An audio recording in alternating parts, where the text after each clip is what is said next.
Hi, I'm Sudesh Kamath. Welcome to Frequently Made Mistakes, a new series that's going to dive deep into the mistakes which we see very often repeated in our movies and shows. This week, we're going to look at representation versus endorsement because that's a very common mistake. We've seen that play out again and again because our movies tend to be hero-centric. We're going to look at one movie as a case study to see if it could have been addressed, if it could have been sorted. We're also going to be looking at theoretical aspects of filmmaking and storytelling every week.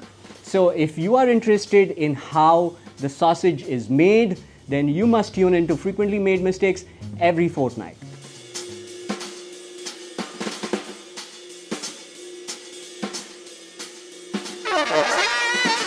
So I've been a film critic with The Hindu for 16 years. One of my earliest reviews was Dilwale Dulhaniya Le Jayenge in 1995. I was an infant back then. I started out early. And I've been an independent filmmaker. I've made 5 movies. My last one is called Culture Vulture. And I've been consulting on projects, helping friends doctor their scripts. Welcome to episode 1, Representation versus Endorsement. We've noticed that because our movies tend to be hero-centric, a lot of these movies, given being the hero's journey, tend to glorify that journey. The case study we're going to use today to explore this is Sandeep Reddy Vanga's Animal, one of the most polarizing films of in recent times. We've had filmmakers love it and critics hate it. So why do filmmakers who are not necessarily misogynistic like it, whereas the critics, a lot of them, hate it? Without really getting into the art versus artist debate, let's just look at the art and see if the art is misogynistic. Yes, through the interviews, we do know that he said some things which are problematic and not really cool. Animal is the story of an anti-hero played by Ranbir Kapoor. He plays the titular animal, who is, and specifically Toxic Monkey, as qualified by the director in the very first scene. Would you believe it if I told you that Animal is probably a feminist script and a misogynistic film, and it can be both at the same time? If you look at the beginning, middle and end of Animal, there are clues all over that this is a biting satire on toxic masculinity. It begins with that anecdote about the toxic monkey. There's a whole mid portion where Ranbir Kapoor is wearing Tiger X underwear borrowed from the gun dealer to kill hundreds and hundreds of people. The sequence ends with the gun dealer saying, "Salute to the champion," and Ranbir Kapoor falling down almost dead. What's the structural difference between drama and comedy? Comedy always ends with a punchline, where drama is performed with all the gravity and seriousness that deserves. There lies the problem with Animal. On paper, while it's a comedy, in execution, it's a drama that takes itself too seriously and the joke is lost. Towards the third act, where the two brothers are fighting, one of their friends says, "Mera bhai sun nahi sakta," and the other guy says, "Mera bhai bol nahi sakta," which means that because they've lost their ability to communicate, they've now come to blows and at each other's throats, trying to use sign language to communicate. At the heart of it, Animal is a father-son love story. At the heart of it is the cyclical nature of toxic masculinity, where the son becomes the father. We've seen the same themes explored in Adolescence. How does Adolescence work while Animal does not work? There we have the answer. Adolescence actually spends enough time for us to give the point and the counterpoint, whereas in Animal, there is no dialogue. It is a monologue. It is just a one-sided view of the hero's journey. Every scene in Animal is designed to hand over the soapbox to the misogynistic hero for him to make his sweeping statements about what it is to be an alpha. Whereas if we look at Adolescence, if we spend a whole episode with the son, we spend another episode with the father, where we see why it all happened. We see the point and we see the counterpoint. As a writer, how do you make sure that what you're portraying on screen is not an endorsement, but a mere representation of issues?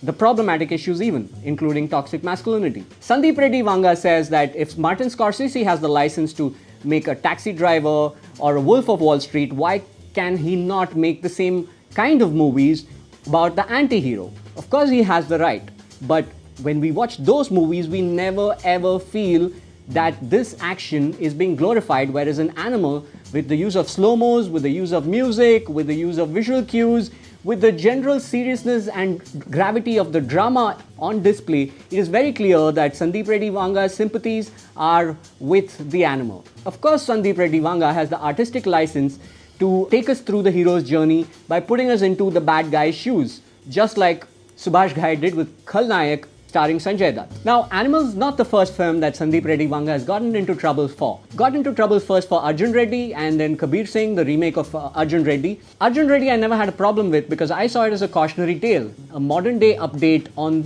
Devdas. It also seemed to me that Sandeep Reddy Vanga does not really like his heroes because he really puts them through the most harrowing midpoints we have ever seen in Indian cinema. Halfway into Arjun Reddy, we see the hero wet himself. In the second half of Animal, Ranbir Kapoor's Ranvijay Singh goes through a fate not many Indian heroes go through on Indian screens. He's borderline impotent, he turns into a monster on steroids looking fat like a pig, and a hypocrite in the eyes of his friends. He's become the person he hated in the first half of the film. Essentially, Animal is not about a redemption arc. It is a cautionary tale that tells us what happens if you give in to your primal instincts and go back the way it used to be. So what is the right way to do this? How do you make sure that bad behavior doesn't seem endorsed but is just represented? The example that comes to mind, given the worst behavior we've seen on screen, is Sacha Baron Cohen's Borat. In Borat, we know the filmmaker is not endorsing the point of view, but is looking at it as a full-blown satire. That's something which we don't see in Animal because though there are a lot of moments of satire, there are also a lot of heavy-handed moments of drama that kill the joke completely. The way the film ends, we feel the director's sympathies lie with the animal and not with the women in the film. And that is a problem.